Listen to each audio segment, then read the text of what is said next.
Hey guys, thanks for joining me for another Dissidia Final Fantasy Opera Omnia video, and really quick, once again, trying to squeeze in another video before I go to the cabin. But I did get mission quest, whatever number we're on, the newest mission quest done here.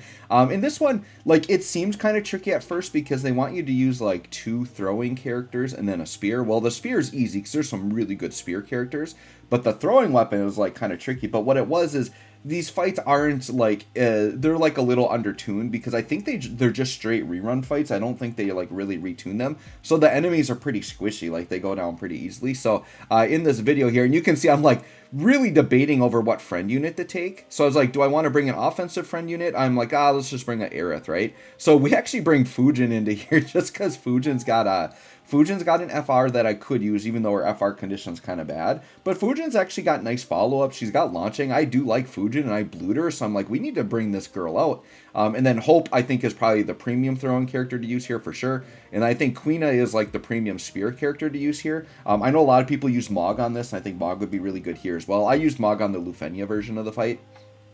So all I did was I came in, just took some normal turns, let my girl Fujin kind of go crazy here. Her damage isn't the craziest, but like for how old she is, because it's been a while since her FR came out, she's still putting up okay damage. Like with the launching and stuff, she's still at least putting up like 1 million damage. Like, yeah, you can see there 1 million damage. It's not the craziest, but she's still hitting like okay-ish numbers, right? And I think the strategy you would do on these mission quests that I think a lot of people are doing is a lot of the team builds, because of the restrictions, there's usually at least like one weak link on the team, like a very weak character. Well, you really just utilize the friend unit. And what you find is during force time, with how big a damage you're doing, like a friend unit can pretty much sustain the whole fight for like from the time you bring them in. If you bring them in at the right time, they can pretty much sustain and finish the fight. So strat you could do here is like, you know, in Fujin's spot, Fujin's clearly the weak link here. I could have brought like, say, a Tifa friend or something like that, right? Like a big beat stick offensive character, and just let them carry the force time and get, you know, 5 Tifa turns in force is enough to probably kill this fight, right? So that's one strategy you could do. What I opted to do is I just brought Aerith, because Quina and the traps, and Quina's got the really powerful HP plus attack, like Quina actually can put up really good damage on their own. So I just bring in Aerith. Aerith kind of stays in.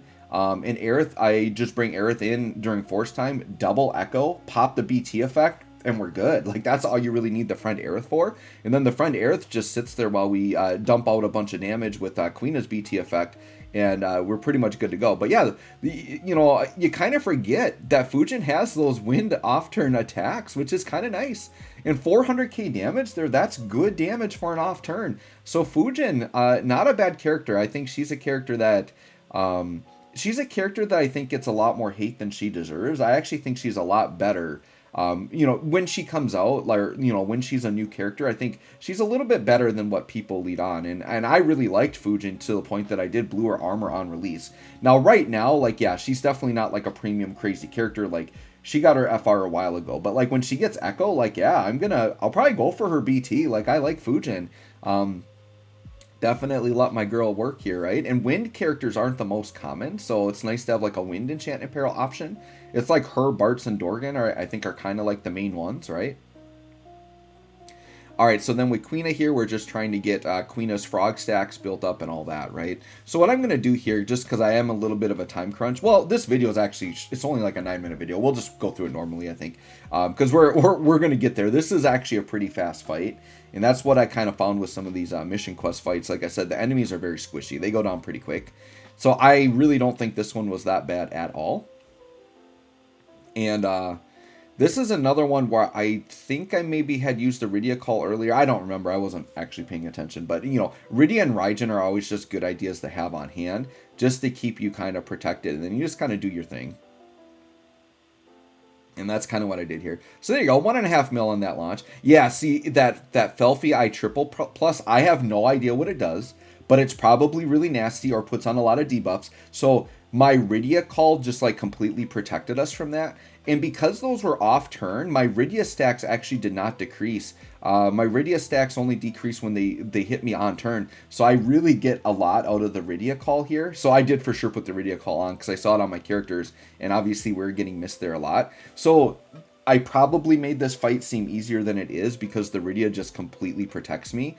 So one of the most useful calls in the game. Rydia and Raijin are probably like top 2 best calls in the game right now.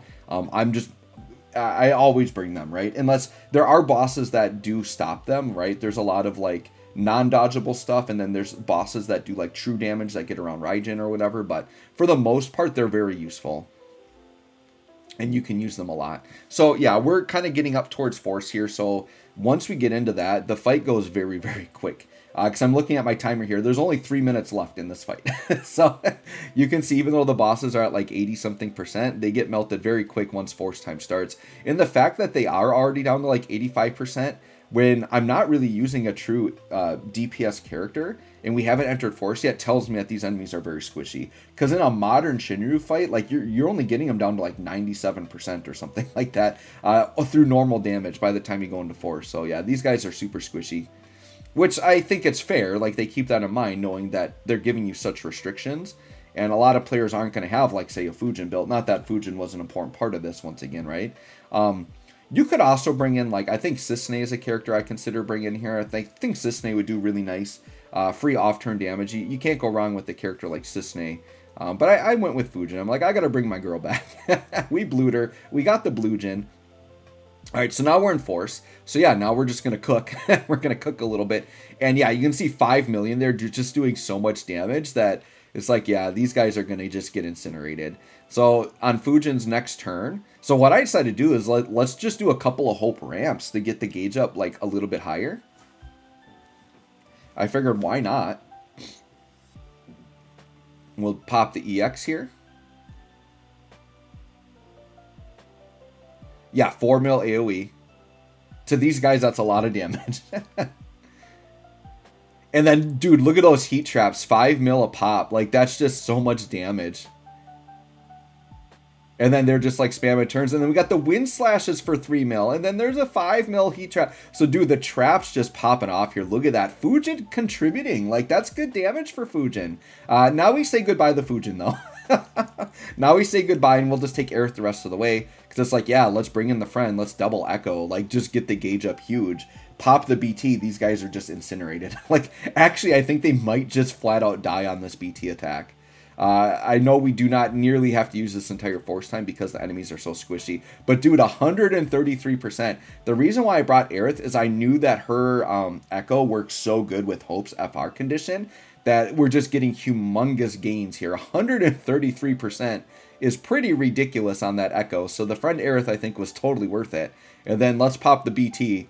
So they're at like 60% right now, right? Let's see how far this takes them down. 60 and 55. I'm going to pop the BT effect here.